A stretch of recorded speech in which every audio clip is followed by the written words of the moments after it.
Matthew, sir, shall we start?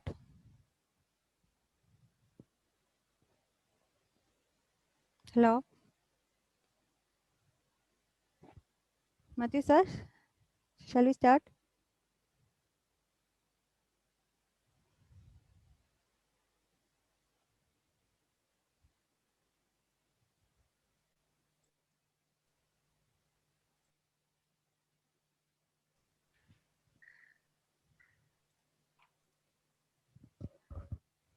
Good afternoon, all.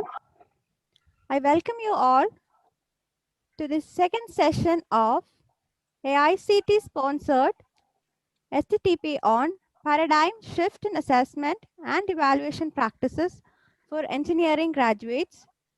Today we have Dr. Matthew PA to present on the topic Project Management and Finance, Insight for Engineering Graduates. Dear participants, we will have a question answer session at the end, so you can post your queries in this chat box. We will attend that.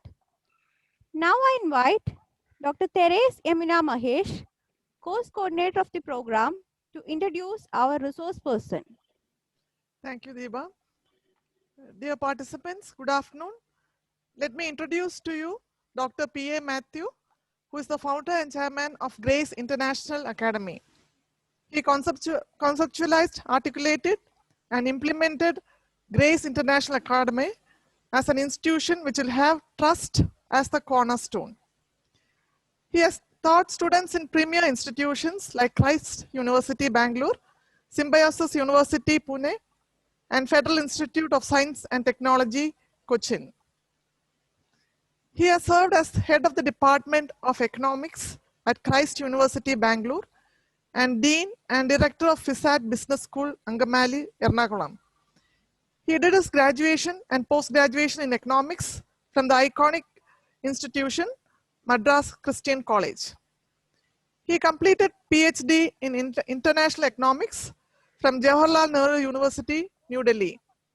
He also has 2 other postgraduate degrees in management and sociology. He is a researcher who has published research papers on economy, business, and society in well-reputed journals in India and abroad. He is a prolific writer who writes for magazines and newspapers. He is a well-known faculty trainer and an entrepreneur par excellence who fought against all odds to start his dream project, Grace International Academy, in his hometown in Punalur, Kollam, Kerala. Today, he is going to talk to us on the topic Project Management and Finance, Insight for Engineering Graduates. Dr. Matthew, we welcome you to the session. Thank you, Therese, and that is a very generous introduction. Okay, and so thank you very much. Thank you. I see 84 people out here, and a brief word of introduction to this particular session. Couple of months back, I think Therese called me and told me that, no, say, sir, can you speak on this topic on project management? So I asked them for whom, okay. And she told me this is for the faculty of engineering for AICTE colleges in India. I was never an engineer, and I could never probably say hope to become an engineer. Number one reason, I studied in a school in Trivandrum called St. Thomas. I think almost 98% of my batch went on to become either doctors or engineers. And I was one of the, I probably am the only one who chose a very different line of thought or occupation or studies, and that is basically humanities. So I'm one of those few people who moved out of engineering or medicine. And here I'm actually speaking to engineers. So actually, see, this is how life actually plays around with you. Okay. And today I'm going to be talking about this particular idea called project management. Okay. And I don't know how far I'm going to make this session interesting for you. I don't know whether all the people sitting out here will find this session interesting, but I'm going to try. Okay. And at 2 o'clock in the afternoon on an October afternoon. Okay, I'm going to start off on this topic of project management. So I'm going to use a lot of say things which is basically images out here, because I felt that say, rather than me talking about a lot of things, I'm going to show images. Number one. Okay.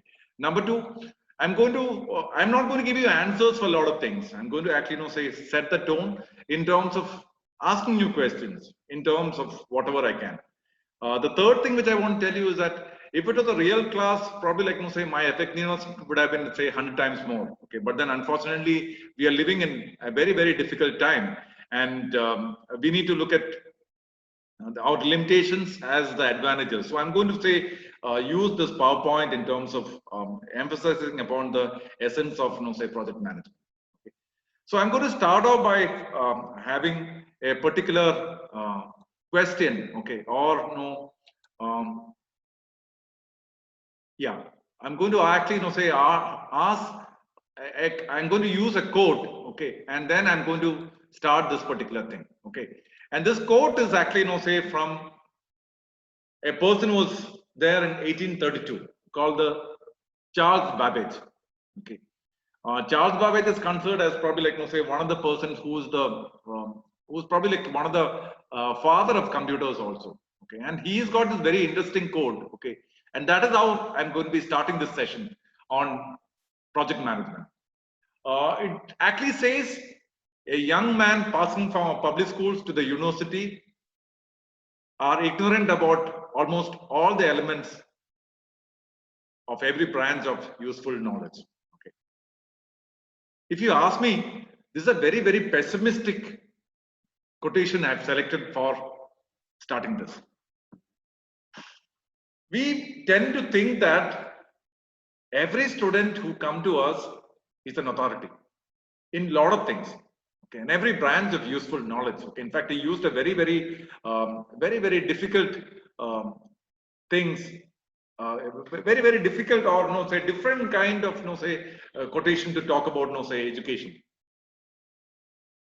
I have put this quotation essentially because of one reason. One, when we are talking about students, and when we are talking about 21st century, when we are talking about say a changing landscape, let us keep this quotation in mind. Let us understand that we are actually talking about students, okay, who are limited by a lot of things.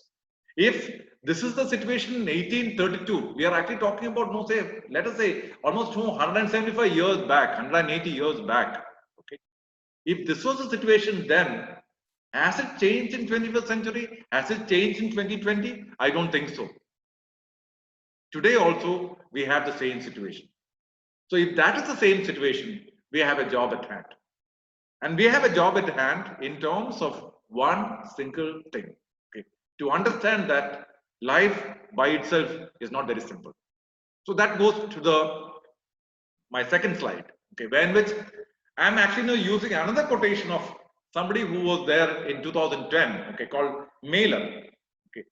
Mailer says life is one big project. He says life is one big project. And this topic is actually not say about project management, and I'm actually not say talking about life itself. Life is one big project, and the trick is managing it. The trick is managing it. So I'm going to go to my first slide, okay, or my first picture. Okay, you look at this particular picture, okay, and it actually talks about all of us, okay, or it will be talking about say all of us in future also. See the first part of it. We were children playing around in the ground, outside the home, inside the home, as two innocent people. And the second stage happens. Okay, we are young people. Okay, we are learning to live. We are learning to love. We are learning to understand the life in a very particular manner. Okay, we move to the third stage. Okay, we get married. Okay, we have children. Okay. But the intensity of the relationship actually remains the same. Then we go to the second stage, the fourth stage, in which okay, we get old, okay, we retire, okay, and we still have our partners hopefully with us. And then we move to the second stage, The fifth stage, okay, where it's quite possible that, no, say, we lose our partners and we are alone. And the last stage, we go back to the place where we came. That is the 5 elements. So if that is the case, this quotation is something which makes a lot of sense. Life is one big project, and the trick is managing it. If life is about all these different stages in life, okay, it is definitely a big project. Okay. And if life can be managed, or if life is something which we are trying to manage, okay, we should be talking about project management also in a very different manner. Okay. Now, this is what we normally face in life. Okay. We communicate. Okay. We have goals. We take risks. Okay. We try to control a lot of things around us. We have milestones.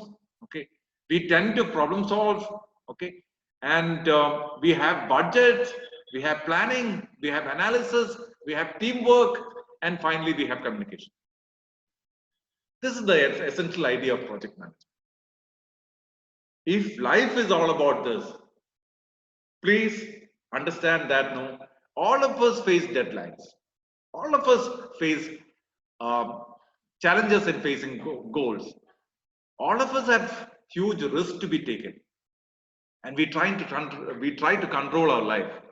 Okay, and when we try to control our life, okay, sometimes say we reach milestones. Okay, when we pass out of say 10th, that is basically a milestone. When we pass out of 12th, that is another milestone. When we go to an engineering college, that is another milestone. After 4 years, we pass out, that is another milestone. We actually say enter a job, that is another milestone. Okay.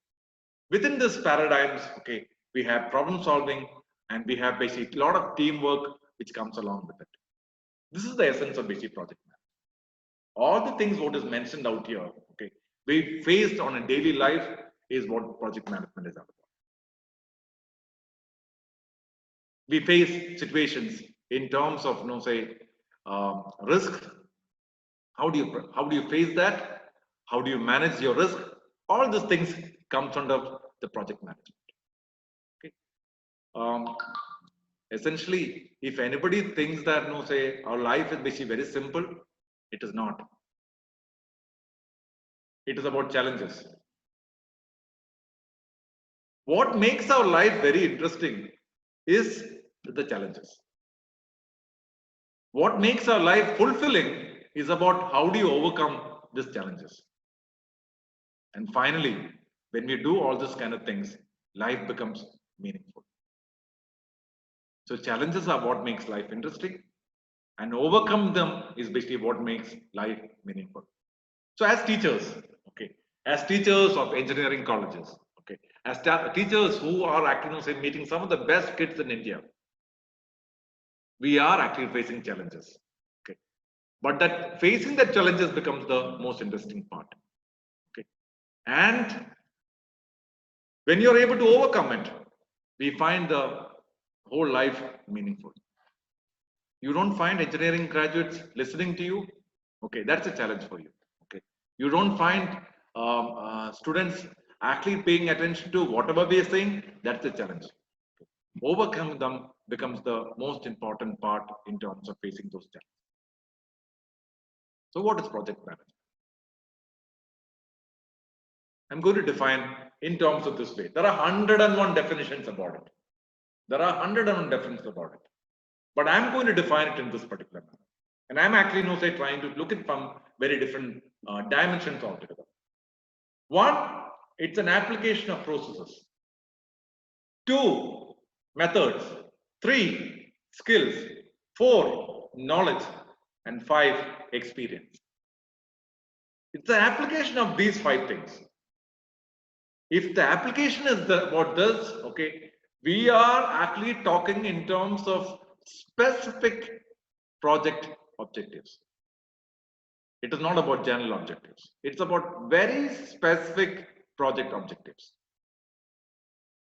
In other words, we are actually talking about this project objectives in terms of a project acceptance criteria. a project acceptance criteria. What is the criteria involved? And what are we trying to talk in terms of the agreed parameters? So there are three definitions. There are three parts of the definition. One is the application of the processes, methods, skills, knowledge, and experience on one hand. Then we have the specific project objectives. And third one, you have a criteria and you need to meet the specific agreed criteria. When you are able to combine all these things, we talk about project management. So if that is the case, okay, I'm going to come to the first part, okay, that is application of processes. And I'm going to use something which you are always familiar about. Okay, that is the familiar terminology of, let us say, photosynthesis. Okay, that is a familiar terminology of, you look at this particular photograph, you have this beautiful sunflower, okay, and in that sunflower you have two sides which actually talks about sunlight, okay, talks about water, okay, and it actually takes away carbon dioxide also. Three things: you got sunlight, carbon dioxide, and water.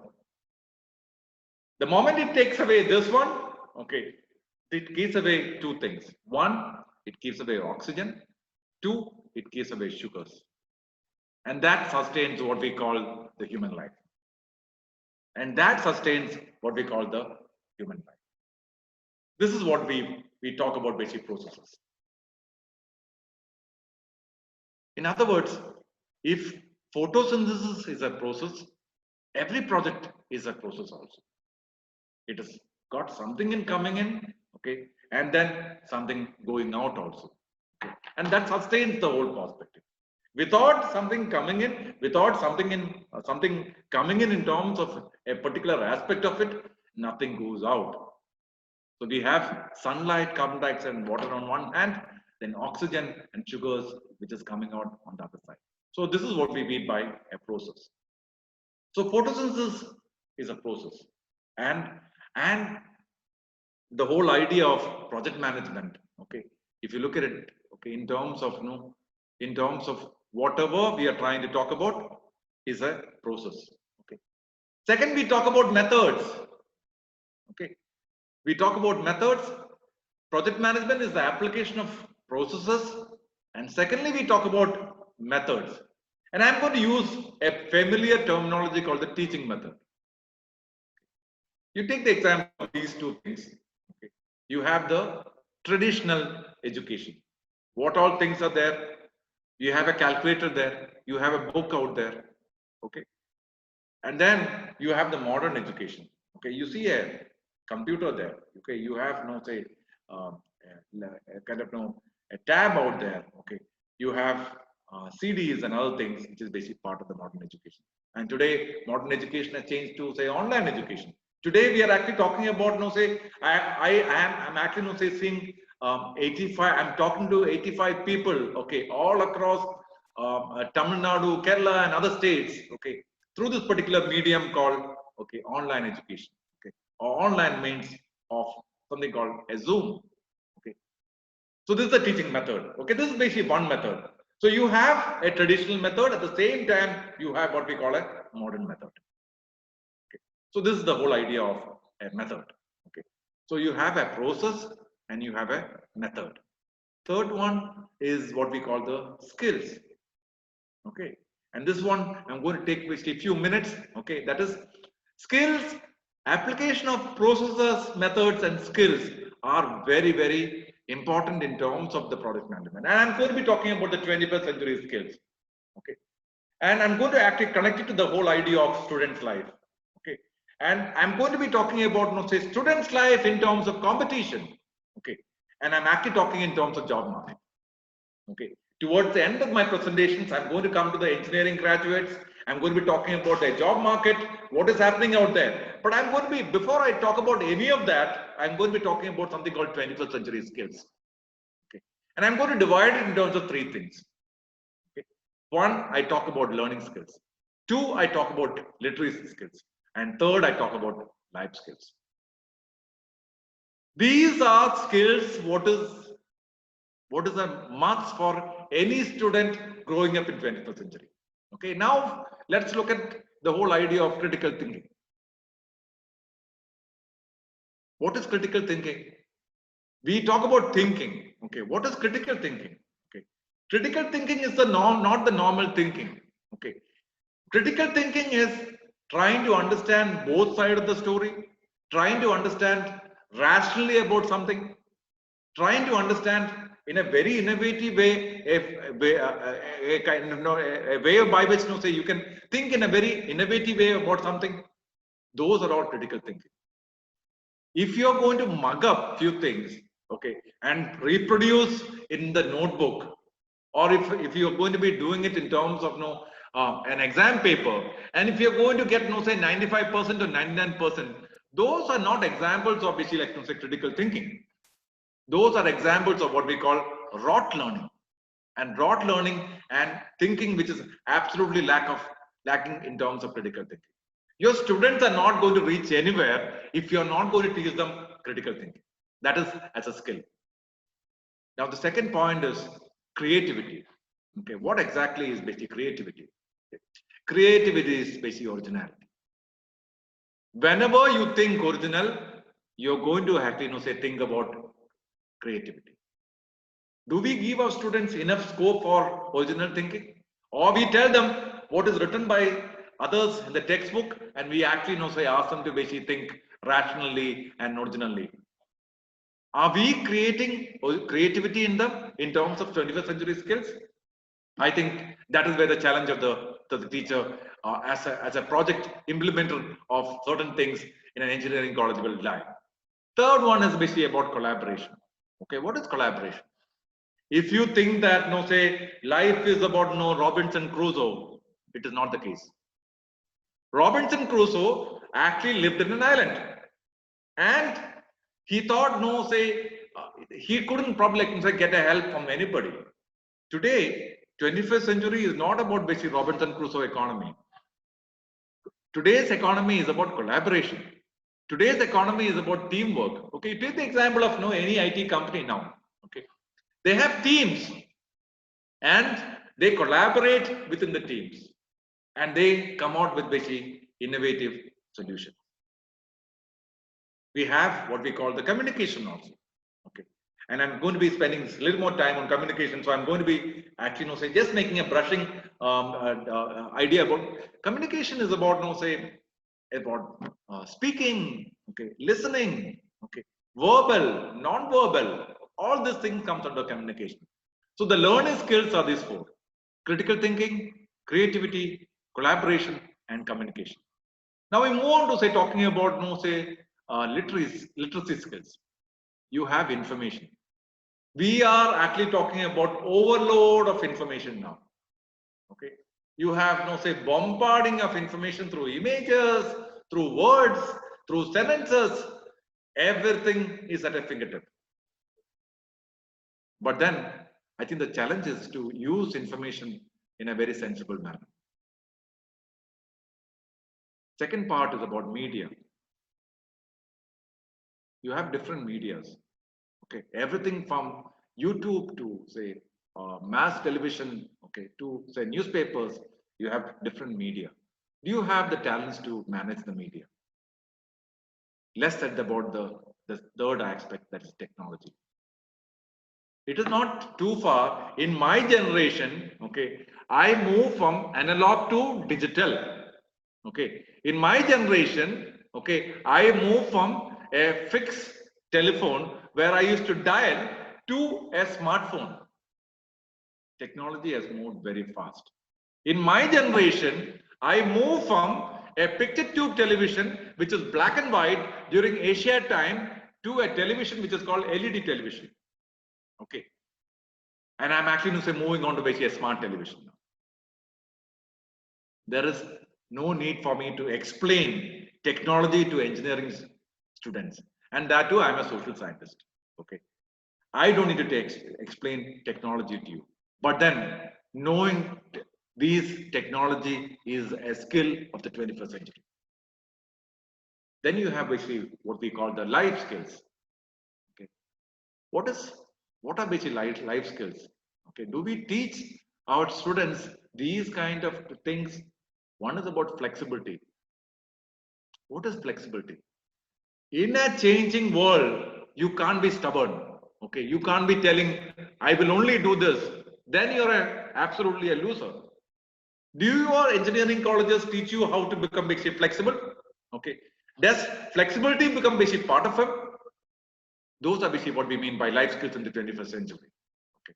Do you teach them to be a leader? Do you actually also inculcate leadership qualities in them? Those are basically like to say what we mean by 21st century skills under project management. Okay. Most important thing. Okay. Do our students have the initiative to do certain things? Do you promote them to say, try out new things? I'm asking the 85 people sitting out here. Okay. What is the last thing you have done to initiate certain things among your students? What is the productivity? What is the productivity? At the end of the day, life skills about productivity. Are they smart learners? Do they use their time wisely? Are they able to bring out productive ideas which you dismiss or which you don't dismiss? Do you have time for them? Finally, it's about social. It's about social. Okay. If you think that, no, say you are somebody, okay, who lacks social skills, okay, you are going to be a miserable failure in life. Half the people, okay, become failures in their life because they don't have any social skills. Okay. If you're going to be somebody who lacks social skills, okay, you're going to be a failure in life. This particular slide is all about, today's students, okay, and how they can stay competitive in a changing job environment. And I'm actually also using project management as a means by which I'm actually talking about skills. If you are going to be a project manager as part of the engineering discipline, if your students are going to be project managers as part of the of their engineering discipline or a post-engineering job, they should have the skills. Critical thinking, creativity, collaboration, communication as part of the learning skills, information, managing media, technology as part of the literacy skills, flexibility, leadership, initiative, productivity, and social as part of the life skills. If you have an idea about these three things, if your engineering colleges, if your classes are about these kind of things, then there'll be nothing wrong with the engineering colleges out here. If you are able to teach this 21st century skills to them, then I'm 100% sure, okay, 80% of the engineering graduates will not be unemployed today. Unfortunately, 80% of the engineering graduates are unemployed. Why? Because you don't teach them these skills. You don't teach them critical thinking. You don't teach them how to manage the media. You don't teach them how to basically, like manage flexibility. If you don't teach them all these things, how do you expect them to be successful in the job market? And this is the challenge I'm going to leave it with you. Okay, I don't want to kind of say I have told this as part of the process of the whole idea of project management. Okay, that is as part of the whole idea of talking about skills. Then I'm going to come on to the whole idea of knowledge management or knowledge. Okay, what is you are actually knowledge workers. Okay, you're not a daily wage worker. You're a knowledge worker.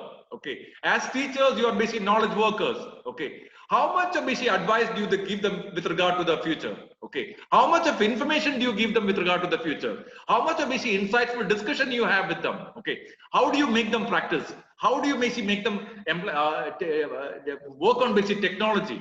Okay, how do you work on basic processes? Okay, all these things are very, very important in terms of what we call knowledge. Okay, and I actually talk in terms of basic knowledge management. I talk in terms of knowledge management as an engineering discipline in terms of these kind of things. And if you are not going to give them any of these things, they obviously will be missing out on their engineering education. Let me move on, okay, because I think we have other things to basically discuss about. So I don't want to talk about basic knowledge management in detail, okay, but then it's about insights, Okay, it is about technology. It's about basic processes. Okay, and it's about say a lot of things. Okay, what you consider as important. Okay, for them in terms of managing knowledge. I think the fundamental issue is about knowledge. Do you create knowledge, or do you recreate knowledge, or do you just recycle knowledge? The problem about engineering education in this country is that okay, we recycle knowledge. And then when they pass out of engineering colleges, they criticize the engineering colleges and the people who are there as part of the engineering colleges. The same people go to US and the Western countries and glorify their system out there. We need to ask ourselves, okay, what has gone wrong with engineering education out here, and what the best thing which can be done in terms of basic knowledge creation and knowledge management. If it is basic knowledge management, this is the elements of it, is the only thing which I'm going to be saying as part of this discussion about basic project management. Okay. I'm going to be talking about the next thing, experience. And I'm going to use a quotation by one of those colorful personalities of the world, that is Julius Caesar. Julius Caesar was basically somebody who lived 2000 years back in a place called Rome. Okay. And he had the courage, okay, to cross the Rubicon. Rubicon basically is the, that is why the terminology called crossing the Rubicon. Okay. He went all the way to Egypt. Okay. He conquered Egypt. Okay. And Egypt was basically like another civilization. Okay. And he brought it under the Roman civilization. And today we talk about Roman civilization as one of the greatest of the revolution of the civilizations, okay, ever existed in the planet Earth as we know about it. And Julius Caesar was a key for it. And he says, experience is the teacher of all things. Experience is the teacher of all things. Our challenge as a teacher, our challenge as the participant of a project management, okay, is to actually say understand experience in the best way possible. Unless we make them experience a lot of things, they will not be able to learn it. So experience becomes a core issue in terms of say any kind of discussions about project management. You can't teach them okay all these things by sitting in the four corners. You need to push them out into the field, and then they need to experience it. So project management is about that. Okay, how many of our projects are experience based? And how many of them actually genuinely participate in terms of the projects what we give them? Experience is the teacher of all things, and I think that's the fundamental things in terms of say looking at the elements of basic project management. I talk about basic specific objectives. Okay, we talk about specific objectives. Okay, as experience to achieve specific project objectives. I come back again to the definition what we're going to be looking at as project management. Application of processes, methods, skills, knowledge, and experience to achieve specific project objectives. What are the specific project objectives? I call it which is smart. That is, state what you will do. Use action words. Second one, measurable. You provide a way to evaluate. Use metrics or data targets. What do you mean by metrics or data targets? I'm a management person. Okay, I will say I want a 20% growth in revenues by next year. I'm using metrics out there.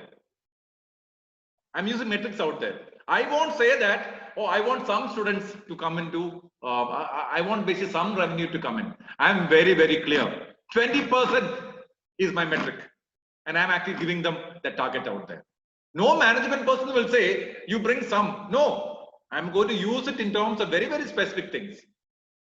And I'm actually using that way to evaluate measurable things. Again, achievable things. I have a scope. What is the scope? Scope is a boundary. Okay. And I have a very, very important scope in terms of which you're doing it. Again, achievable is about possible to accomplish, attainable. Relevant. Does it make sense in terms of your job function? And I'm see a lot of people who must be listening to me must be wondering, what is this guy saying? Okay, he is telling about 21st century skills as if it is our job to basically teach them all this life skills and other things. Let me tell you, okay, being a teacher, being an engineering teacher, is not about no say teaching few things which you feel is basically like no say relevant at this amount of time. Your relevance actually lies about a dynamic environment. Your relevance is about a dynamic environment, because if you think that no say world is going to stand still for you or for your students, you're stupid. You're absolutely stupid. World will not stay put for you. The world is going to move on and on. Okay, that is how the technology is changing. If you think that no say, in fact no say that is the most important past aspect of no say management lessons. Let me give you the example of Kodak. Okay, Kodak as a company was one of the largest companies in terms of photography. Okay, and they had a huge monopoly. Okay, around the world. But when a new form of no say technology came in called the digital photography, what happened to Kodak? Kodak just disappeared. Kodak is not there anymore in photography business. Do you think their researchers were not able to understand things like no say digital photography? They could have. They did also, but they didn't make an attempt to change. Dinosaurs lived in this planet much more than the human beings at present. But what happened to dinosaurs?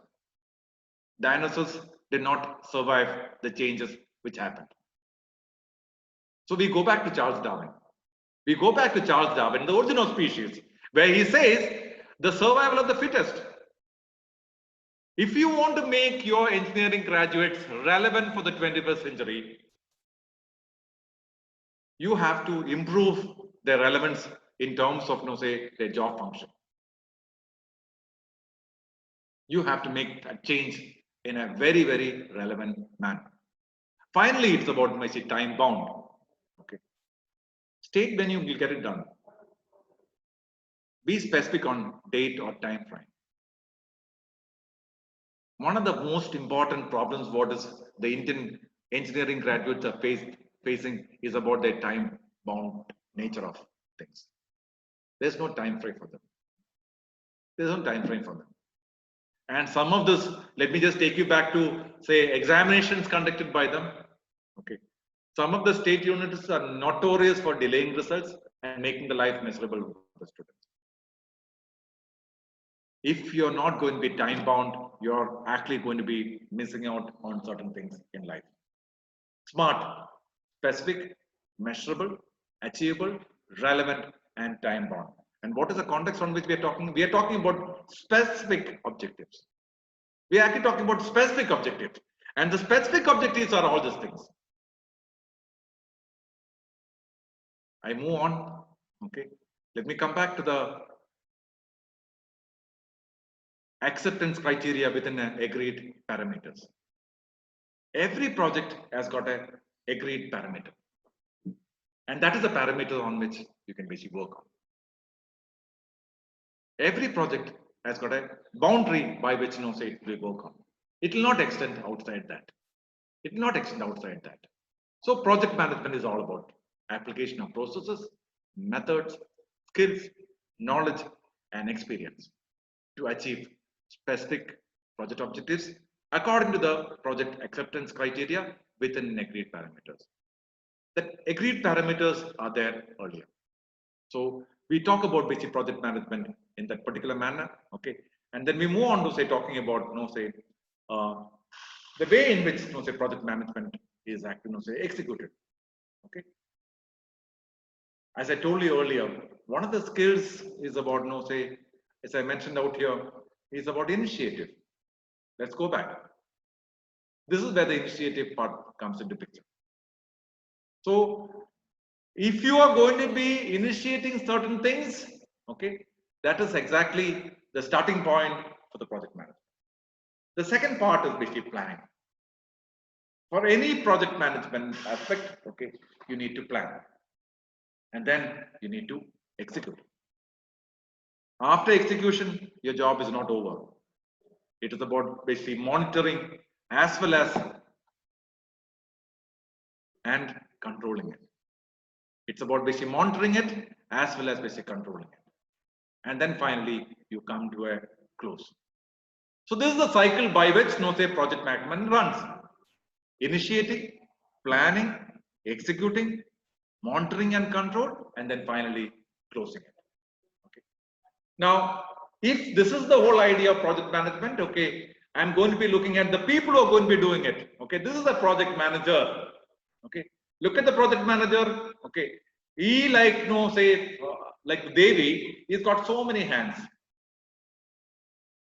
In fact, he's a person with different jobs being done under his care. This is the project manager. This is the project manager. And if you're going to be defining it, okay, I will actually talk in terms of people responsible for planning, organizing, and directing the completion of specific projects for an organization while ensuring these projects are on time, on budget, and within scope. This is the whole idea of a project manager. That is, okay,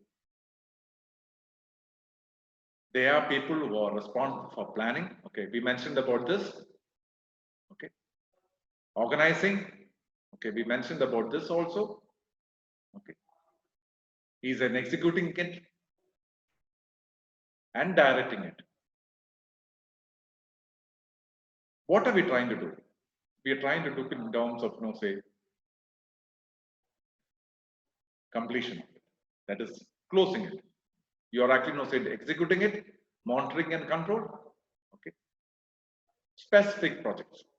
It's about specific projects of an organization while ensuring these projects are on time, budget, and within scope. Three most important parts of it: on time, on budget, and within the scope. On time, on budget, and within the scope. So we have this, okay, as a element. We're going to be discussing about budget all in basically much detail. Okay, we're going to be discussing the second part of it in terms of finance also in basically much detail. And ultimately, we need to look at the whole idea from the perspective of the scope. We are going to be looking at from the perspective of this is what the project manager do. Okay, this is a broad way of looking at it in terms of how the project managers are able to do it. Okay, you look at these two individuals. Okay, this is I've used this photograph essentially because you look at what they are wearing. They're wearing a cap, a safety cap. Okay, why do they wear a safety cap? Project managers are not somebody who will sit in the room, AC room, and enjoy the fruits of whatever the work which is done by the other people. Project managers are on the ground. Project managers are seeing what is happening. And that's the difference. If you think that no, by being a project manager, you can be inside the room and doing commanding things, you are actually living in a fool's paradise. And that is exactly the reason why I put this photograph out here. You're wearing a cap and you're out trying to basically do things for the work. Okay. Now I'm going to just touch upon basically like various branches. Okay, civil engineering project managers. Okay, you have people on the ground trying to execute this kind of things. Okay, I'm going to be like looking at it in a much more definite manner. Okay, you have the architect engineer project manager, people who build huge skyscrapers, people who do multi-story buildings. He's an architect engineer, and he's looking at the whole project manager. I have this architect friend of mine, okay, who actually knows his name is Ajay Abhay, okay, who built my building, okay. Now, when my college was getting constructed, okay, he actually went through a site. Okay, he had a site map, and then he drew the building. Okay, he sent me a draft. Okay, so then I asked him, okay, Ajay, I don't know whether this will be a good idea. Okay, why don't you visit the site? Okay, so my college is in a hill. Okay, it's probably like you say highest hill. This town called Punalur, which is around say 45 kilometers from Koilon, 70 kilometers from Trivandrum. Okay, so he came here and he changed the entire plan of the particular project what he was planning to give, because he saw that, okay, this is the top of a hill. Okay, so he changed the whole plan. Okay, he drew a particular plan in which, okay, where the landscape is more visible. Okay, what I'm trying to say is that, okay, from that particular perspective of drawing a plan, okay, to completing the project, okay, it is actually filled with so many problems, but the architect, engineer, project manager, okay, right from actually, say, drawing the map, okay, drawing the building thing to the completion, he is not somebody who actually sat in a room and basically, like, say, designed the whole thing. If he had actually, say, did not come to the site, he may not have got the actual picture in terms of the whole thing. And that is exactly what I'm trying to talk in terms of the architect, engineer, product manager. So he's there on the ground and he's actually looking up. Okay, he's got the drawings on his hand and he's looking up. Okay, and he's got a supporter who's basically, like, say, standing next to him and trying to say how the project is basically moving on. You look at this particular project, that is a telecom project manager. Okay, the challenges he faces, okay, are trying to set up huge towers. Okay, and towers in which, say, your whole telecom network is being handled, and there again he is on the ground. So you have telecom project manager, and I actually going to come to the one particular individual to explain, okay, this whole concept of basic project management in a very different way altogether. So I'm going to actually, say, talk about this great individual whom I really respect, okay, called Sridharan. Okay, he is known as the Metro Man. Okay, and he's a engineer. Okay, and he's a master in terms of, say, project management. And I'm actually going to talk about, say, Sridharan. This is the tunnel what he was trying to do in for the Konkan Railway. Okay, I'll come to Konkan Railway later, but I'm going to actually, say, look at this particular bridge, the story of the Pamban Bridge.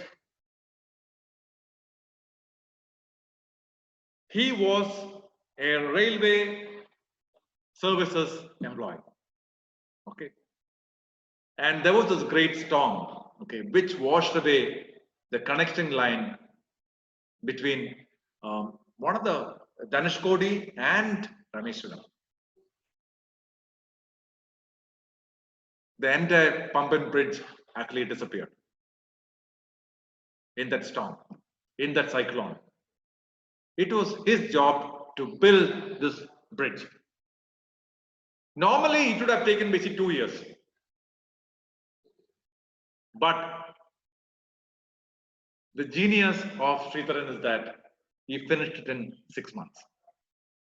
In his autobiography or in his biography, he talks about how this was done. It's a very interesting case of basic project management. Okay. Now, this whole girders fell down and it was in the sea. Okay. It was in the sea. To rebuild the girder, it's not something very, very easy. Okay. It takes a lot of time. Okay. So he went to the site and he inspected the site. Okay. And the girders were built by the British. Okay. There was no problem with the girders. Okay. But it's in the sea. Okay. Now, how do you take this girders back? Okay. Now, you have two choices. Okay. It's a very interesting story because it's about, say, how do you manage this whole project in the most feasible time? Something which will take 2 years. Okay. He's trying to look at it in a very different way altogether. These girders were there in the sea. Okay, it is not there. No, say it's one small river. You are actually talking about a sea. Okay. Now he thought about one of the most intelligent. He took a very, very intelligent decision. he decided that, no, say, rather than basically making new girders, okay, let us take back the girders, which is then the sea. Okay, and it is not a simple thing. Okay, it's a very, very difficult job. Okay, in the sense, no, you have to go to the sea and carry this damn heavy stuff back to the land and basically fix it up once more. And he's from Malabar. Okay, he's basically one particular part of Kerala, that is the northern Malabar. Okay, and he had heard about basically people called Kalasis. Okay, Kalasis are the people, okay, who actually don't say take away heavy objects, okay, including ships from the sea. So he had a talk with them. Okay, he told them, okay, fine, okay, this is exactly what we need to be done. Do you think it is possible for you? They said, no, sir, we will come back and see. Okay, being from Malabar, no, say he was able to manage their requirements and things like that. So they came there. Okay, and the first girder, okay, it took them almost a week. The first girder, okay, to be taken from the sea, okay, it took them almost a week. Okay, so if you're going to take it, they had close to, if my memory serves me right, okay, they had around, I think, 64 girders, okay, for that bridge. Okay. See the magic how it will be changing. The second girder took 5 days.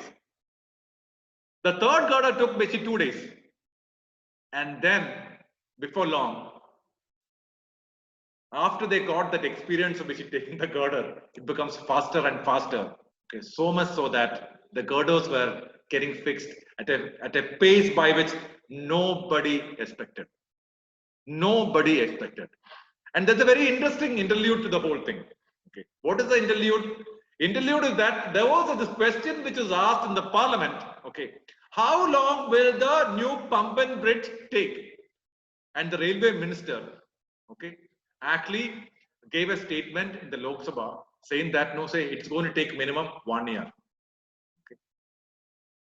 On the same day, surprisingly, the last of the girder was taken by Sridharan, and there was a huge there was a newspaper report which said that the last girder has been taken and the project is going to be over in basically 3 months. The controversy erupted. On one hand, the Minister for Railways giving a statement in the parliament saying that, okay, this is going to take 1 year, and Sridharan actually saying that, no, say this is going to take just 2 months. So suddenly this controversy came up, and suddenly the railway minister found out why you see, the people in Delhi didn't realize what was happening in Tamil Nadu, in one remote corner of Tamil Nadu called Rameswaram.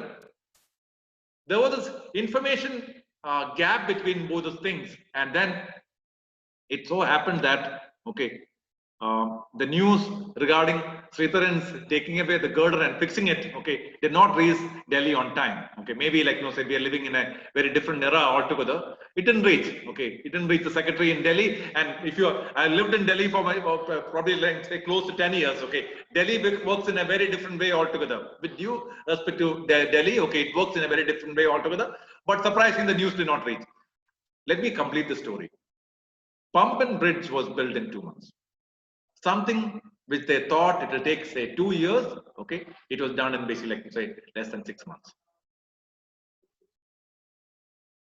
I am just trying to tell you, okay, how a engineering engineer, okay, somebody who passed out of an engineering college, okay, was able to do this magical thing of building the pump and bridge just by very, very innovative indigenous thing. If we had not talked about the girders, okay, we would have basically, and in fact, say they were almost getting ready to build the girders in Avadi.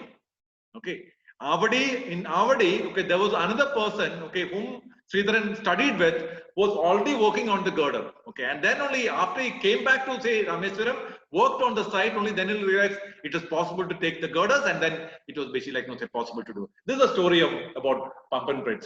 Okay, and because of basically pump and bridge, okay, you are actually talking in terms of a new way of, say, construction, okay, an innovative construction.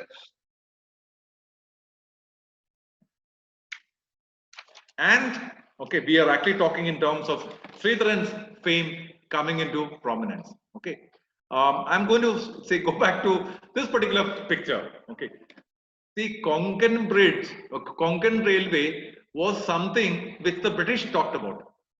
Okay, and the British could not do it. They said it's too expensive, you can't do it. Okay, you can't do it, so they just dropped the plan. And here was basically Sridharan, okay, executing some of the most difficult thing. I'm sure that no, say many of you would have traveled by that. If you have not traveled, okay, you must take a trip in the Konkan Railway. Okay, it's a beautiful, worth going trip. And I would suggest that no, say you must take your children also.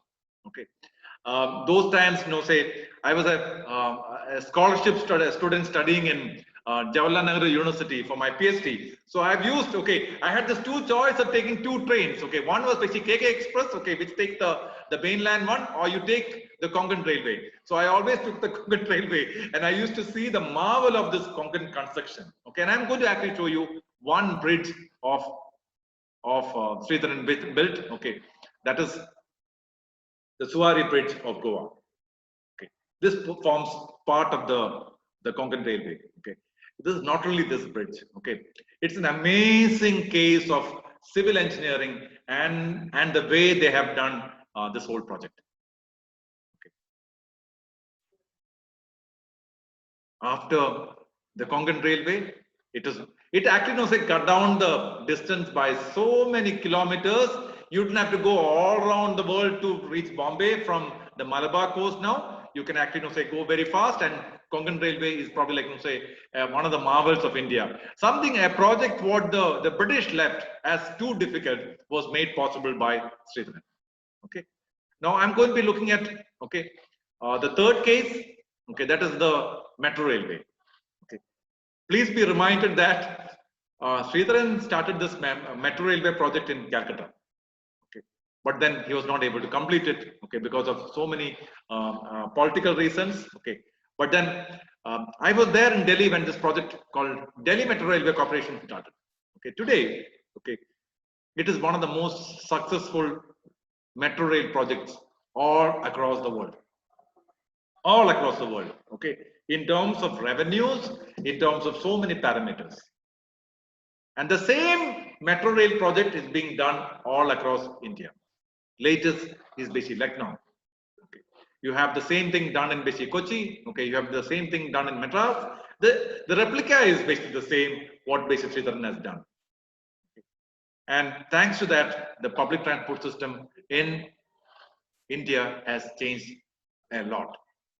And I'm going to be talking in terms of, how a particular person's project management, the only skills he had was basically project management skills. And that is why I use Sridharan as an example to basically looking at the project management. Okay.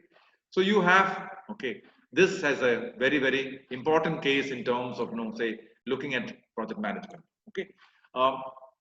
Next is, okay, I'm going to be looking at project types. Okay. That is, do you want, Teresa, do you want me to stop now, or do you want me to, you want? Yes, sir. We can go for a break right now. Yeah, fine. Okay, 3 o'clock now. Yeah. How many, 5 minutes, 10 minutes, what was the 5 minutes break? 5 minutes is enough, sir. Fine, fine. Okay, yeah, yeah. Just give me 5 minutes and then I'll come back to you. Okay. Sir. Dear participants, you can come back at 3:05.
Dear all, welcome back. Yeah. Yes.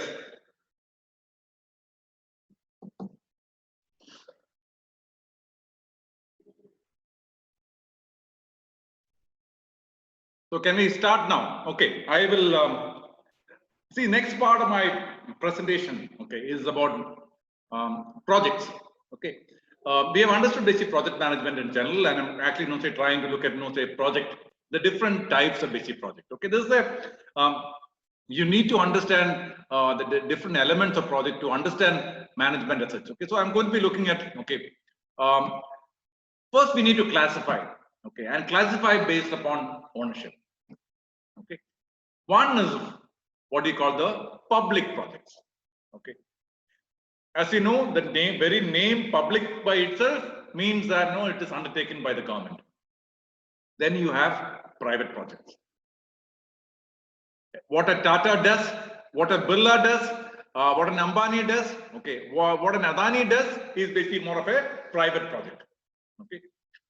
The third thing is the most interesting part, that is called the private-public partnership project. And I'm going to actually concentrate on that particular part. This is the whole idea from the perspective of basic ownership. And every engineering student can become basically part of this three things, that is public, private, and private-public partnership. What is this? Any idea? Anybody?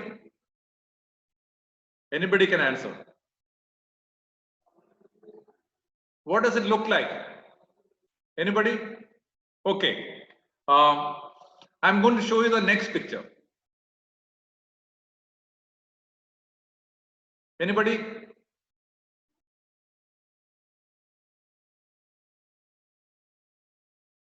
I'm going to move on to the third picture. Okay, this is the Cochin International Airport. Okay, and then these are three pictures. These are all the new innovations in basically Cochin International Airport. Okay, that is they're trying to create solar. They kept solar panels in their empty land, and it is one of those huge projects which actually generates electricity for the Cochin International Airport. Okay. This is the other picture, okay, and then you have the Cochin International. Why I put basically Cochin International Airport is because it is a very famous public-private partnership project. This is not owned by the government alone. This is owned by both private as well as public, and it's a very successful partnership, where in which you have a lot of money being generated through that, and people who invested that, a lot of companies have invested it, and you're able to basically get the benefit of it. Okay. So that's basically a public partnership project based upon ownership. Okay. It can be based upon investments. Okay, it can be based upon investment, and I talk in terms of say large scale projects. And if you're going to be talking in terms of large scale projects, about 100 crores investment in plant and machinery. You have real estate infrastructure development projects, which has become part of that. Okay, then you have the medium scale projects. Okay, essentially, like say you talk in terms of computer industry projects comes under the medium scale projects. Okay, then you have the small scale projects, which is basically up to 1 crore. This is all the investments based upon that. Okay, and I'm going to actually show a particular picture. This is one of those big projects in India. Okay, this is a project which is taken in the night. Okay, any guesses? Unfortunately, this problem about say online education is that I cannot basically ask any people what this particular picture means. Okay, and this is the famous picture of the refinery of Reliance, which is the Jamnagar refinery. Okay, and the Jamnagar refinery is probably, like say, one of the biggest in Asia. One of the biggest in Asia. Okay, now why did I put this out here? That is essentially a large scale project. Jamnagar refinery was invested by Dhirubhai Ambani in the late 90s, and they are reaping the rewards of whatever they've done during that period of time. It's a huge project. You look at the size of it, the refinery project. Somebody who was basically a cotton merchant actually went on to become the owner of one of the biggest refineries which they have created. So this is a large scale project. Okay, you can basically based upon sector. You have agriculture projects, irrigation projects, well digging projects, soil upgrading projects. This can all basically agriculture projects. You can have industrial projects, cement industry, steel industry, textile industry. Then you have service projects also, like say education, tourism, etc. These are all basically based upon the sector. You can have based upon objectives. What do you mean by based upon objectives? Okay, that is, you can have commercial projects, and then you have the second one, that is BOLT, build, own, lease, transfer model, or BOOT, build, own, operate, transfer model. Social projects, for example, polio immunization project, adult literacy projects are basically projects which basically comes under those kind of things. Okay, so among this, I'm going to take up only one. Okay, that is the BOOT project. This was basically a dream project of A.B. Vajpayee way back in 2000. That is the Golden Quadrilateral project. It's a huge project. Okay, when which the four corners of India was basically covered. Okay, that is today the kind of highways you find. Okay, was started off 20 years back during A.B. Vajpayee's time, and that project was essentially a BOOT project. Okay, what is a BOOT project? Build, own, operate, and transfer model. It's a BOOT project. Okay, that is why you have what we call tolls all around the place. So you have people who build it, they're owning it, and they're operating it, and then they are transferring it. So this is the whole idea from the perspective of based upon objectives. Okay, I don't want to go into the other things, okay, because it's going to take a lot of time. I just want to give you an idea about how it is based upon basic objectives. Okay, build, own, operate, transfer model, and an example for that is the Golden Quadrilateral project. Okay, then you can have on based upon nature. So that is conventional projects. Okay, projects which do not apply any innovative idea or technology. Innovative projects, high research and development of new products. Low-tech projects, assisting or well-established technologies. Medium-tech projects, assisting based on incorporate new technology. High-tech projects, using technologies which are new later. And then you have super high-tech projects.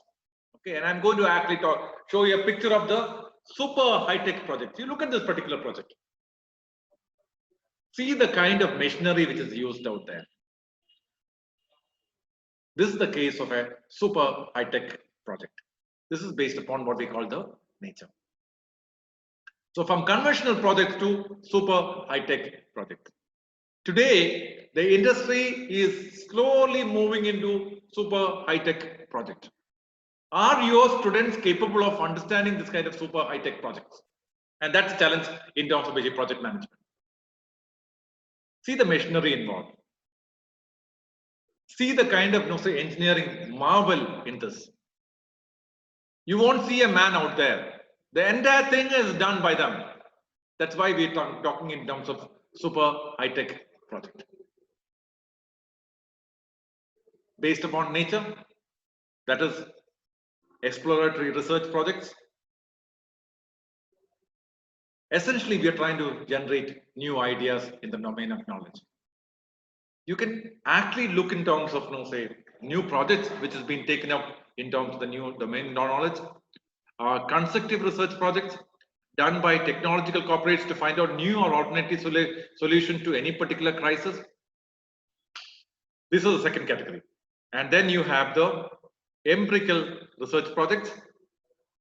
That is, we are talking in terms of testing on real type data or analysis of the pattern of some. This is the based upon nature.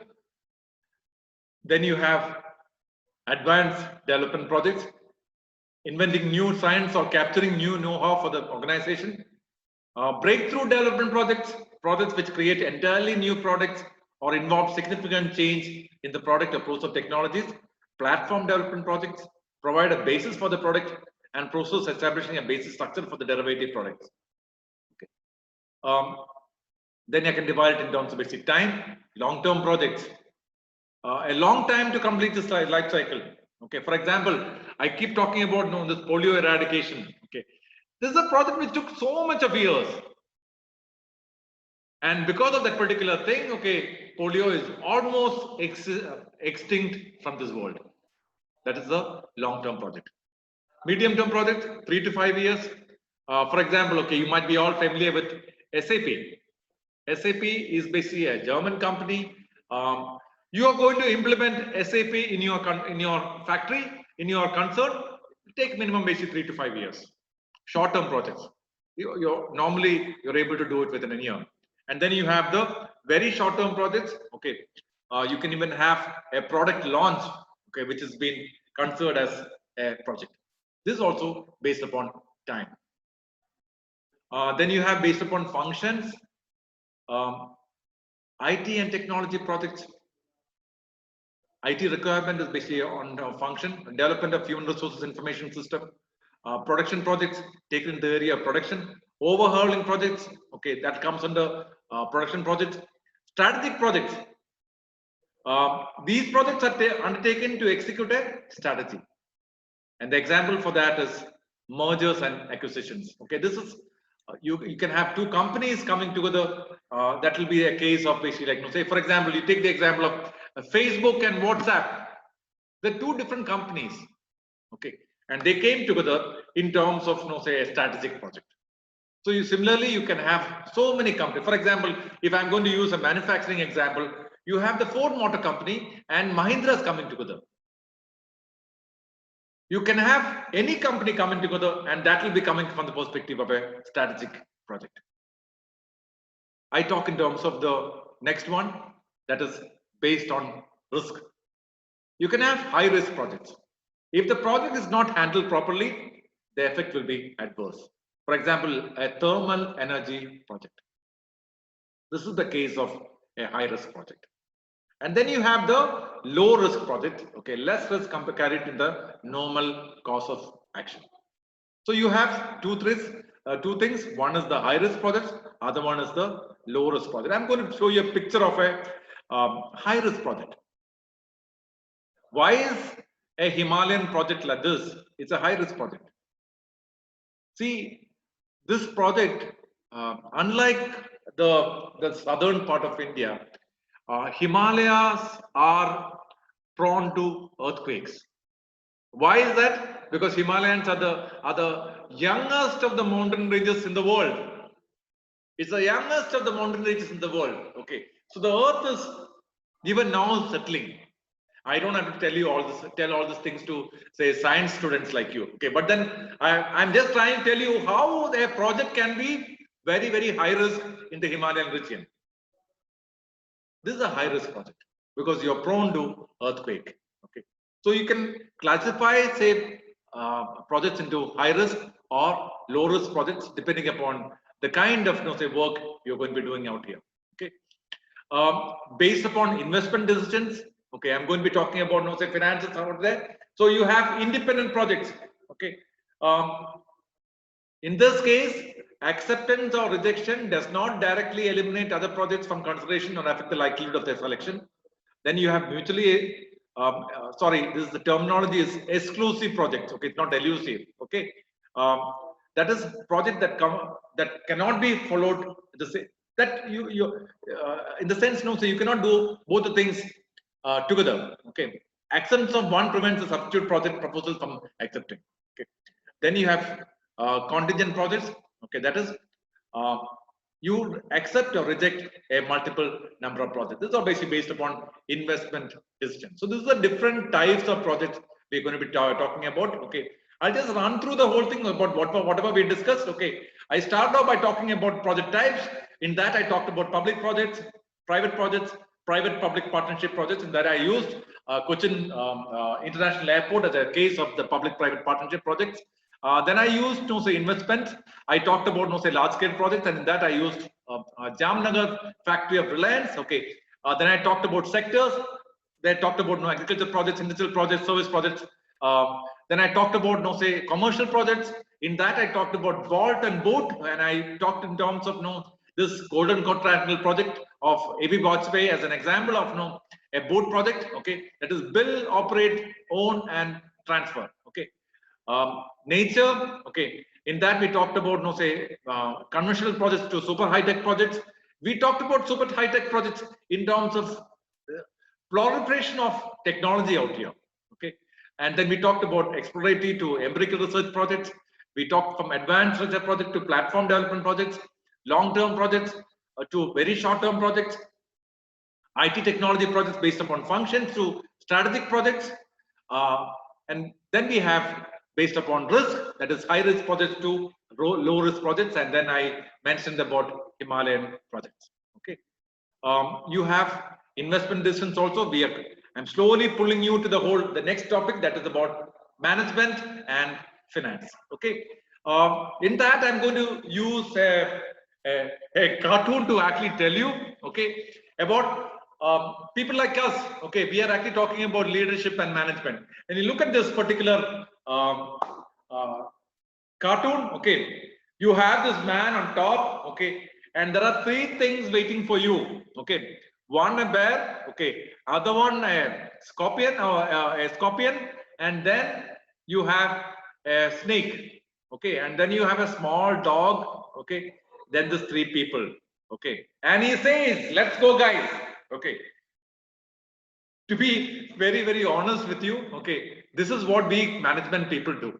Okay, so since the topic read, okay, the topic was about project management, I have to introduce you to management also. So this is what we people who call ourselves basically management do. Okay, we'll make you face all these things. Okay, and the thank God, no, say he's in front. Okay, and you're actually looking at all these people with basically wonder. Okay, if I'm going to be talking specifically about, no, say project management, look at this particular cartoon again. I finished the project on time and on budget. Okay, so what is the answer what we're going to give? Right, next project you get is less time and less money. The typical corporate attitude. This is the typical corporate attitude. Okay, around 20, around 16 years, how many years back? Around say 20 years back, I used to be working for a company called Videocon. Okay, and I used to be a management trainee, and I used to be a sales officer, and this is exactly what my boss used to do. Okay, you finish all your work after traveling and begging and borrowing and finishing all of your things, then you come back office, and this is what you do. Okay, you go now. Okay, you go now for next month you do something. You're as good as that month's sales and marketing figures are concerned. Okay, so much so that, okay, I asked myself, what the hell am I doing with this job? I was getting a lot of money. I was eating in 5-star hotels, and I was doing everything properly. Okay, and I was working hard also. But at the end of the day, okay, you come back to office. This is exactly what my boss used to say. So next project you get is less time and less money. Okay, so much so that I took a trip to my favorite hill station in Missouri. Okay, I went to Missouri. Okay, I came back to Delhi. I went to this friends of mine from basically MCC, Madras Christian College, staying in JNU. I went inside JNU and I fell in love with the place, and I stayed back there for the next 10 years. Okay, by writing an entrance exam, joining. What I'm trying to say is that I shifted my career. I shifted my career essentially because of this particular attitude of the management people. That doesn't mean that no, they're bad people, but this is how the people work. Okay, I'm going to be talking about financial management now. Okay, and I'm actually talking in terms of say how project management is very much connected to this whole idea of finances also. Okay, and financial management essentially is about these 4 different dimensions. And I'm actually going to say focusing on this particular part because I think any project for that matter, okay, without financial management will be a disaster. And essentially, project management is about 4 different things. 1, about building trust. 2, about insightful communication. 3, about relevant information. And then finally, it's about impacting value. And I'm going to start with value. We need to look at this whole project from value creation. And value creation essentially from a business success. Your students are going to be joining an industry in terms of, different sectors. But value creation essentially is from three different parts of it. One, what is the value to the owner? Two, what is the value to the employee? Three, what is the value to the customer? Any business success is about this pie chart and this particular figure, what we are showing out here. Business success is about this. If you think that value to the owner should be the only factor with regard to the business success, you are wrong. You are wrong. Your customers will disappear from you very, very fast. If you are not going to look after your employees, they're going to disappear. I'm going to give you one of my favorite story is about the Taj Hotel attack, which happened, okay, a couple of, say maybe how many years back, okay, many years back, okay, maybe around 10 years, 15 years back, okay. There was a famous case study which was done by Yale Business School regarding one question, that is, why did the employees of Taj Hotel did not run off? In spite of, there was a danger to their life, why didn't they run off? Simple thing. They found out a very interesting thing. Okay, they found out that, okay, Taj employees were very, very loyal to the company. Very, very loyal to the company. Any other hotel who faced that situation would have seen employees running off at the first instant, but they stayed back and looked after their customers. The reason is that, okay, this case study actually said that, okay, Taj actually did not recruit people from big towns, big cities. Taj actually recruited these people from people who worked there in the Taj Bombay was people from basically small towns of India. Small towns of India. And these small towns had a certain intrinsic value attached to them. That is things like loyalty, okay, integrity, which you may not be able to find out in many other places. Okay, and they felt that, okay, this is my company, this is my hotel, I am not going to run off. And they stayed back and had the people. The reason why I'm trying to tell you is that many people don't think about their employees. Unless you treat your employees very well, unless you make them part of your enterprises, your business success will be a mirage. Then you have finally value to the customers. In economics, we talk about, the consumer surplus. What is consumer surplus? Suppose I'm paying 10 rupees for a product and I'm willing to pay, say, 20 rupees for the product. I got something like, say, 10 rupees as the consumer surplus. Any company which is able to give value to the customers in terms of quality, in terms of price, it will be a success. For example, Sony Corporation. Okay, Sony Corporation is one of the most successful companies in the world. They started off with a small thing called Walkman. Okay, Akio Morita, the chairman of Sony Corporation, actually made sure that they said, we will give the best quality product to the customers so that the customers will never complain. Customers got the value out of it. They didn't have to run to the workshop every now and then. They didn't have to basically go to the place where they need to repair it because Sony's product was very good. So when you combine these three things, value to the owners, value to the customers, value to the employees, that is where this whole idea of business success will come. And I'm actually connecting this to the whole idea of financial management. Financial management is about value creation. It's about value creation. Okay. I move on to the second topic. Okay. This is one of my most favorite topic also. That is what we call trust. Financial management is about trust. Financial management is about commitment, and competence. What makes up trust? That's a very, very interesting question. Trust is made up of competence and commitment.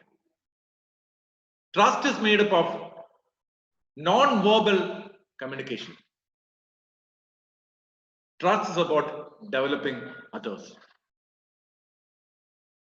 Trust is about practicing transparency. Trust is about following through. This chain of activity is the most important part of what we call trust. Commitment and competence, communicate non-verbally, develop others, practice transparency, and follow through. If your company or if your organization is not going to practice transparency, trust will be lost. I keep on emphasizing on one thing. One of the greatest definitions I've heard about trust is the founder of say IIM Ahmedabad. Okay, that is Ravi Mathai. Ravi Mathai said that educational institutions are built on trust. Education institutions are built on trust. Trust between teachers and students, trust between teachers and management, trust between management and society. If you don't have this trust between these two things, education institutions will crumble. Any long-standing institutions will be surviving for that. Just now I talked about say this 150-year-old institution called Tata's. Why is that say people still trust the name called Tata's? Why is that the employees? There was a very interesting video of of Ratan Tata going to one of the factories, and you should see the people trying to welcoming him. Why is that? Why is that? It's only one thing. It's about developing others, and it's about transparency. It's about commitment and competence, and it's about non-verbal communication. And trust is about that. Okay. Now, building trust is also about certain other things. Do you have a common purpose? You have motives at one level, competence at other level, and then you have a common purpose. Building trust is basically mixed between these three: common purpose, competence, and motives. What is the context in which we are talking about this? We are actually talking about financial management and building trust. Okay. Now I move on to talking about the third aspect. Okay, that is this one more thing which I want to tell you. Okay. In fact, I used the three things. Okay, basically to actually try and tell you the most important thing for basically project management. Okay. Trust is a feeling of safety from being able to rely upon a person. Safety from being to rely upon a person.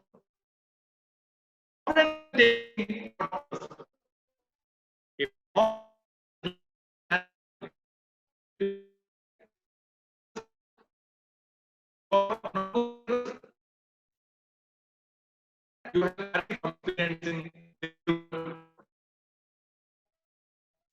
satisfaction from cooperation with and experiencing with teamwork with a group.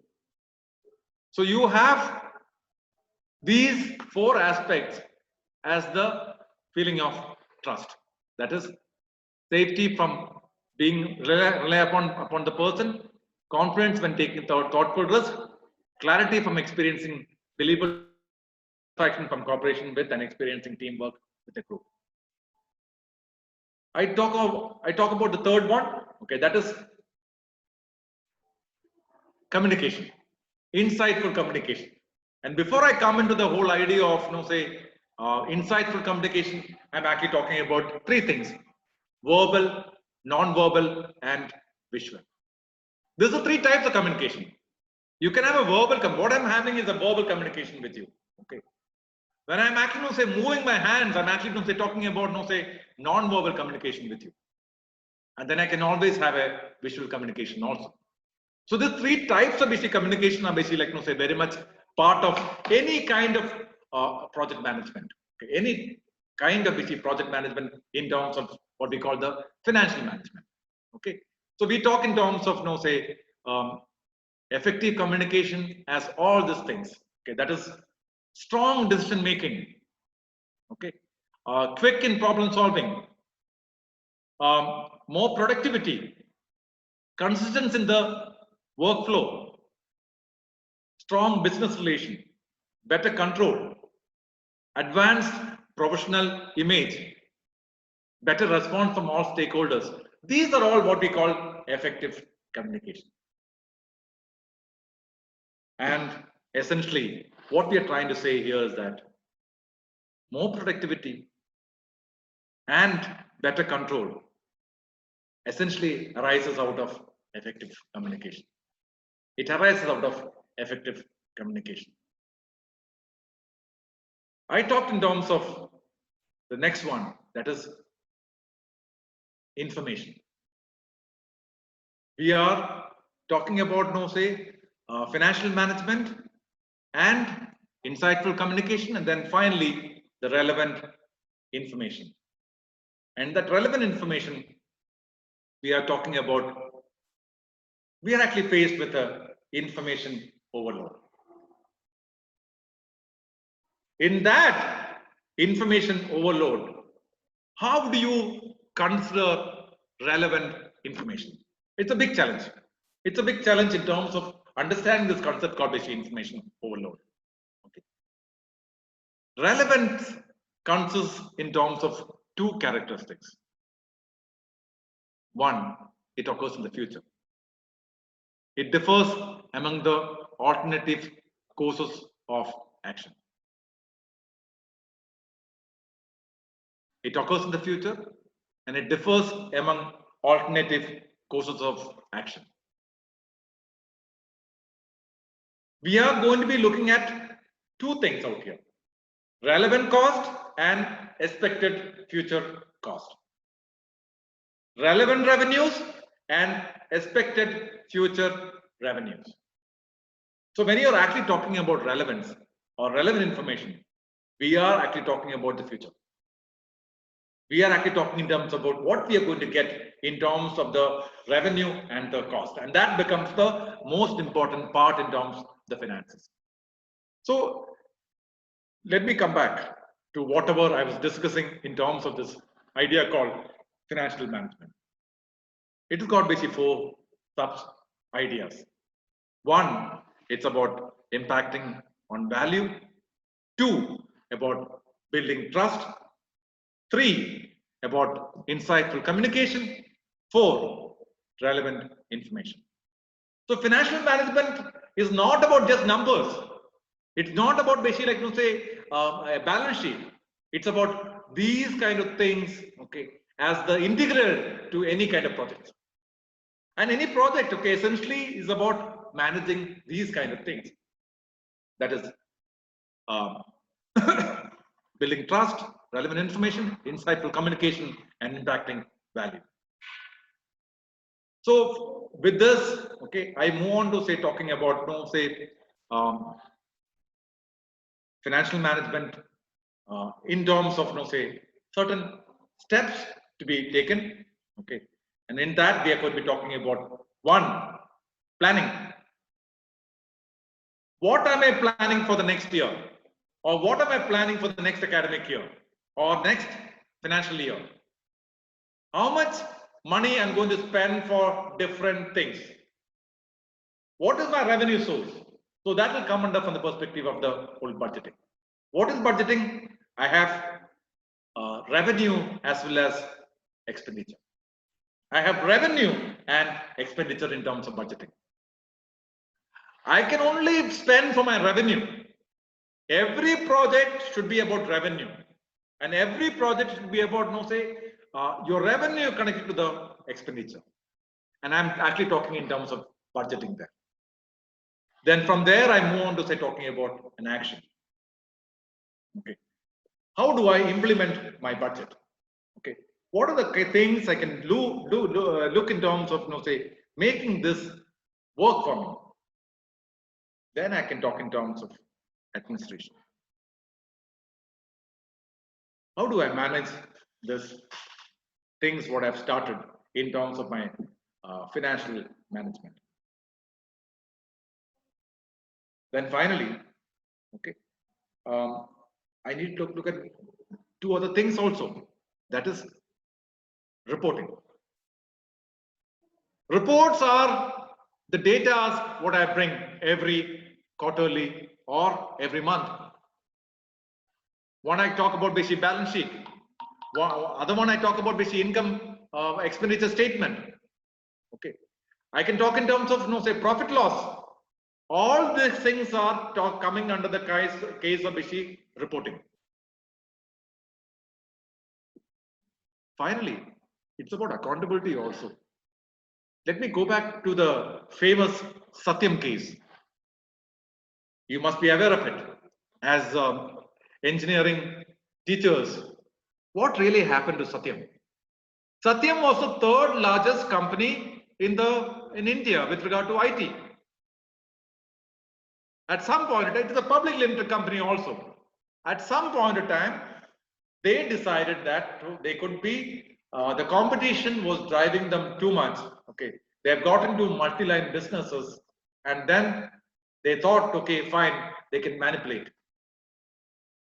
They forgot about the fact that they are accountable to the public, they are accountable to the shareholders, they are accountable to the employees. That is the whole idea of accountability. And what really happened to Raju? Raju actually ended up in jail.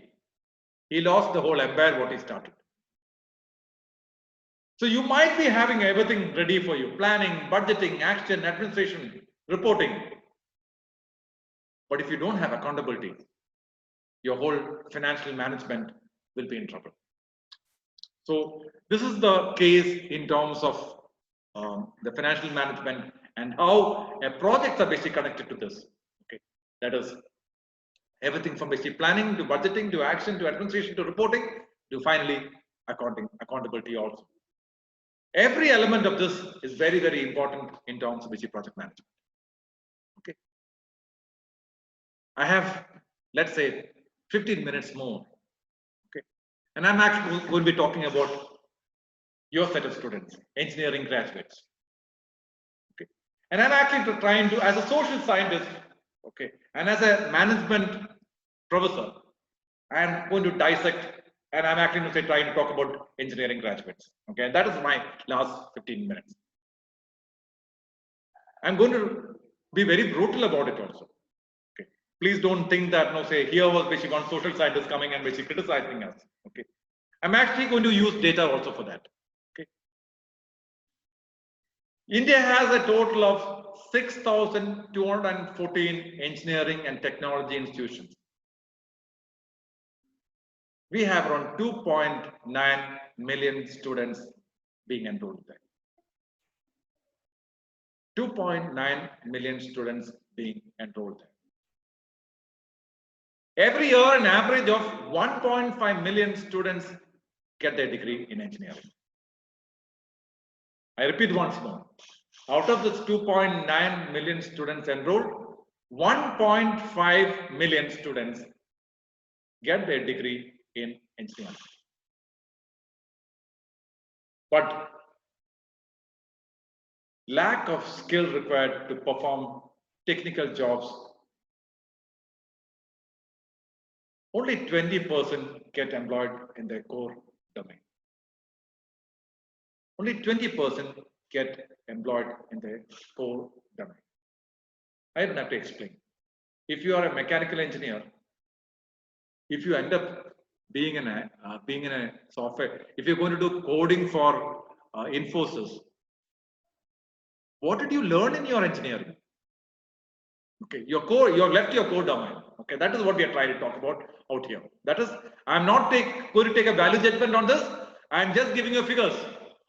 India has a total of 6,214 engineering colleges. Every year, 2.9 million students pass out. Are enrolled, and 1.5 million pass out, and out of that, only 20% people get jobs in their core domain. A very famous employment assessment company released a survey in 2019 which said that 80% of the Indian engineers are unemployed for a job in the knowledge economy. Okay. Two words out here. One is knowledge economy. What is a knowledge economy? Knowledge economy is an economy driven by information revolution. Nothing else. Knowledge economy is an economy driven by information revolution. Because actually, you're living in an information era. And you go and do 4 years of engineering, and 80% of the Indian engineers are unemployed for a job in the knowledge economy. They might be employed in other things, but what they are taught are not being utilized in terms of the knowledge economy.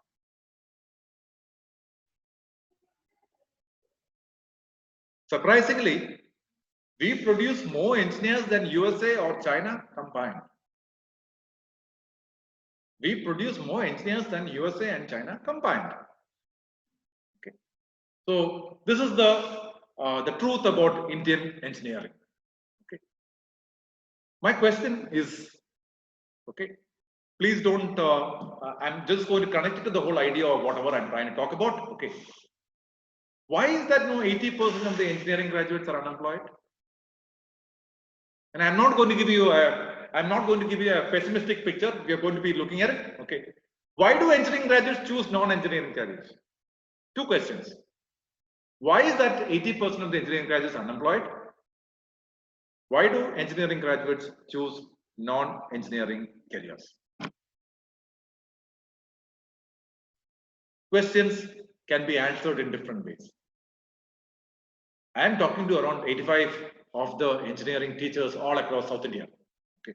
And I'm going to give you a definition. I'm going to give you an answer. Okay. That is, jobs are very much required for an engineer. Skill development is very much required for an engineer. I put a slide with regard to 21st century skills, and the main idea of engineering is from the perspective of fulfilling those particular skills. And project management can be a way by which you'll be able to accomplish those kind of things, is basically what I'm trying to be looking at. Okay. There is good news and bad news. The good news is that engineering graduates are incredibly employable. Why? What is the reason? Okay. Let me go back to my own school life. My classmates are doing extremely well. I was the only social scientist. Okay, I was the only guy who didn't do engineering or medicine, but my classmates are doing extremely well, which means that they're incredibly employable. They have done, we are talking about people who have done around say 30 years of work. So they're incredibly employable. That is the greatness of the Indian students, or the greatness of the course called basically engineering. What is the reason? They have perfect qualifications such as maths, science, IT, and of course engineering subjects under their belts. They have studied this.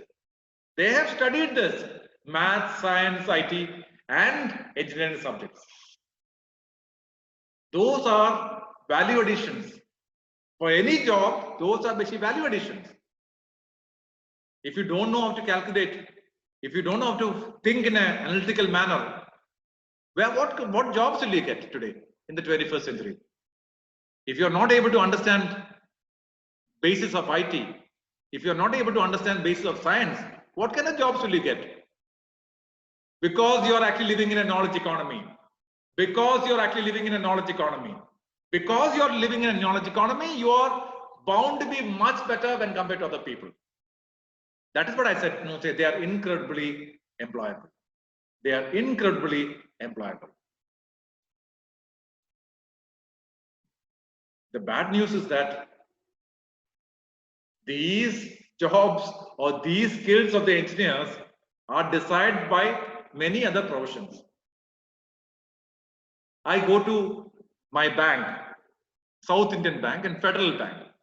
Okay. I only meet engineers there as officers. So I asked them, for curiosity's sake, since I'm a prof, I asked the questions. Okay. So I asked them, okay, man, you have done engineering. Okay. What are you doing in a bank? So they tell me, sir, it's a good job, no? This is a good job, no?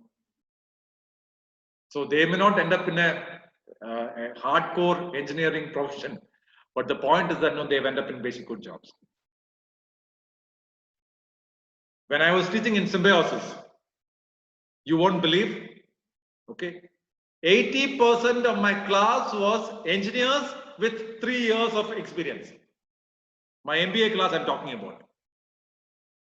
80% of my class was engineering from good institutes plus average of basically 3 years of 2 to 3 years of experience, and most of them are doing very well. Okay, one of the guys is he's gotten to say he went after that he went to IIM Calcutta. He finished from there. I think he did another course from there, and then he ended up being in Bombay film industry, and he is a marketing person out there. Okay, and he's his Facebook post he talks about no say his closeness with all this no say big wigs in Bollywood.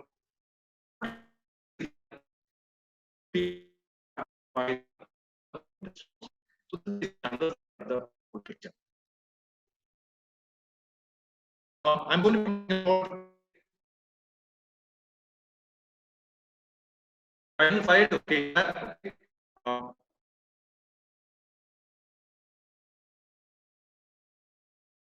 Can the 4-year engineering studies be a project for skill acquisition and employability?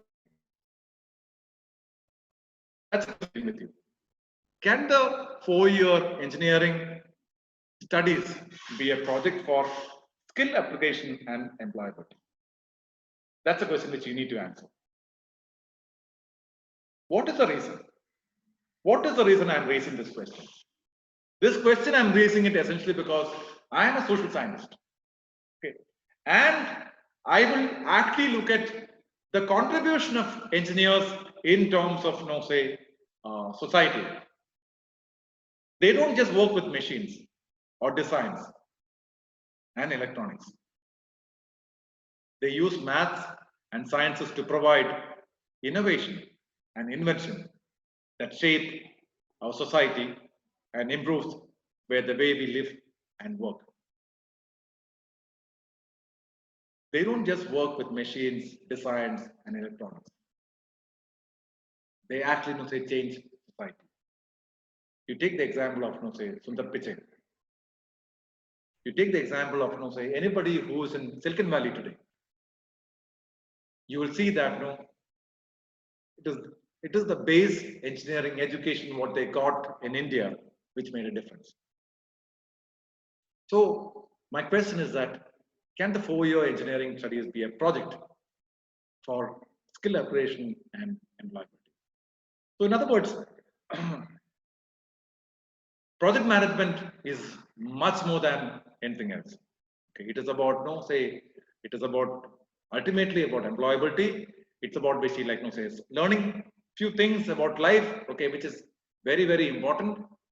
And it's also about as I told, okay, it's about basically managing it in the best way possible. Okay. I come back to the first slide. Young man passing from a public school to the university is ignorant almost with all its branch of useful knowledge. Charles Babbage's words in 1832. Can we convert that? Okay. When they pass out of the 4 years of engineering studies, they can say that I have done a big project and I have managed it very well.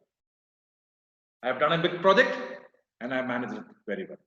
Because I managed the 4 years of engineering studies very well, I'm going to manage my life. And I'm actually going to manage my life in terms of the 5 different phases of life what I can think of. So thank you very much. Okay. And I'm open for questions now. Okay.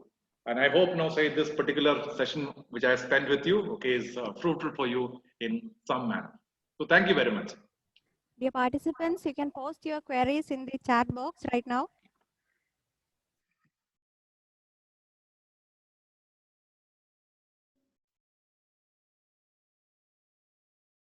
So we have a question from Pradeek. The question is, How do we transform engineering education by good management of theory and projects? Okay, so then I think I'll stop this. Okay, then I'll come back to this one. Okay. See, essentially, how does an engineering discipline, how is that discipline different when compared to a normal BA BCom course? It is only practicality. It's only practicality. Okay. Now, practicality from the perspective of, say, I would say projects. Okay. It is about, say, making them do a lot of things on a ground level. Okay. By looking at things around you. Okay. Regardless of say whatever domain what you're going to be doing, okay, if you're able to impose upon them, okay, certain elements of management, okay, that is, I would talk about in terms of basic time management, okay, in terms of say task management, okay. The second thing is about task management, okay, clarity about objectives, See, these are the things which can be done even at a first year level. Okay, at a first year level. Okay. They come with a lot of expectations. See, engineering students come with expectations. Okay, and I would say if you're able to give them very small projects which will emphasize upon this. One about time management. Okay. How many people respect deadlines? Okay, one of this major criticism about Indian people or Indian psychology is that we don't respect time. We don't respect time. We believe that say time is unlimited. And if I'm going to be talking about management as a management professional, I would actually argue that time management is everything. Time management is everything. If you are able to manage time, then half the job is done. Second thing I mentioned about say initiativeness and basically doing certain things. And in fact, I'll tell you, the whole thing is from the perspective of say teacher. So you're getting a clay. How you mold the student is entirely left to you. How much of say commitment you have toward the student is the only thing which will matter in terms of say shaping his life. See, I have worked in engineering colleges. Okay, in fact, I worked in FISAT, that is basically a very famous engineering college in Ernakulam, in Cochin. Okay, and I've seen the psychology of the engineering teachers. Okay, what I want to tell you is that they can see many tend to give up very fast. This is what I want to tell you. Many tend to give up very fast. They say that these guys are not interested in anything, sir. Okay, and obviously I used to meet them outside the canteen and other things. I used to have talk with them. Okay, these guys are not interested. So whenever you tell them something, say they're not basically paying attention. Okay, they are on. Come on, we are actually talking about 17-year-olds. We are actually talking about 17-year-olds. Do you want them to think like say 50-year-olds like me? They will be like that only. And you please understand that say unless you pull them, not by force.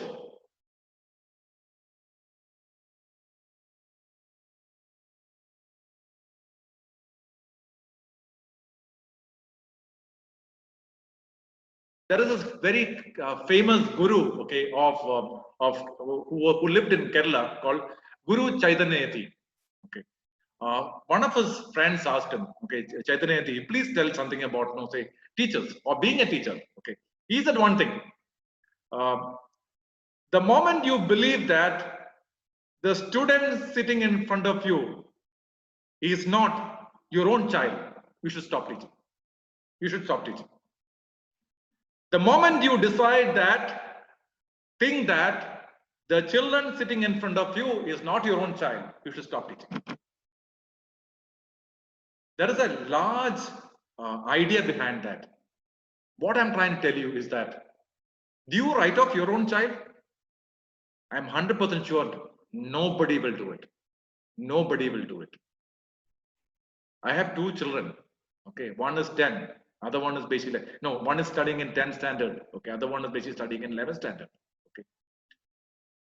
I know how difficult it is to tell these people. They are in a very different world altogether. Okay. But then Can I write them off? I can never write them off. They are my child. Do you feel the same attraction towards your own students? The moment you bring that, the commitment will increase. And then the approach toward their work will be very different. Any project for that matter. How much of commitment you show in their thing. He might be coming with a very, very foolish idea, but encourage him to basically come out with a new idea. Initiate basically certain things. Don't make them basically go into basically rote learning. What is rote learning? Forget about the exams. Okay. Are you able to inculcate in him a thinking capacity? Ability to think. And the moment you're able to inculcate in him an ability to think, things will be different. And that is, I think that is exactly the lesson of the management that I want to talk about. Time management, initiativeness, these are the kind of things which can change the engineering colleges in the country. See, please understand that you guys are so lucky. Okay. See, when compared to people who teach in say degree colleges where BCom, BSc, BBA and all, you get the best students. You get the best students. What are you doing with them? I want to ask you, what are you doing with them? You need to ask that question to yourself. We get some of the worst students. We get some of the worst students academically. They are not good in a lot of things what your students are capable of. We are trying to improve them in whatever way possible. I'm not trying to say that say engineering colleges are not doing their job. I am only trying to say you're lucky. You're lucky in terms of getting the best set of students. Okay. And if you're able to develop them, you will see a new India. They will remember you. More than anything else, they will remember you. I have this video which actually talks about one of this, hotshot person who has made it big in life. Okay, coming in search. I think this it will come to the WhatsApps or basically WhatsApp messages of many people coming in search of a school teacher. Okay, school teacher is basically very old. Okay, he's coming in search of a teacher, and he said, "No, ma'am, you are the only person who promoted me. I was weak in everything. And you are the only person you promoted me." So what I want to tell you is that ultimately, as teachers, okay, you ask your certain questions to yourself. You ask certain questions to yourself. God has put you out there essentially because you're the best person for it at that moment of time. And you have a job to the society. You have a mission to the society to change them in whatever way possible. So if you ask me, I've digressed a bit, but I want to tell you the whole thing. It is about small initiatives. It's about time management. It's about these kind of things which will change the engineering education in this country. Thank you. Due to the time constraints, we are moving to the end of the session. I would like to take this opportunity to thank our resource person, Dr. Matthew, for this marvelous and wonderful session. This was really thought-provoking session, sir. We came across the relevance of teachers, the relevance of making the students relevant to the 21st century. We also came across how a project manager be like, how the teacher be like. This really inspired us, sir. Thank you, sir, for your valuable time. Thank you, sir, for sharing this time with us. Dear participants, one thing to remind you is you have to fill out the attendance and feedback form without fail. This will be opened for about 1 hour. Once again, thank you, sir, and thank you all. Okay, thank you. Okay.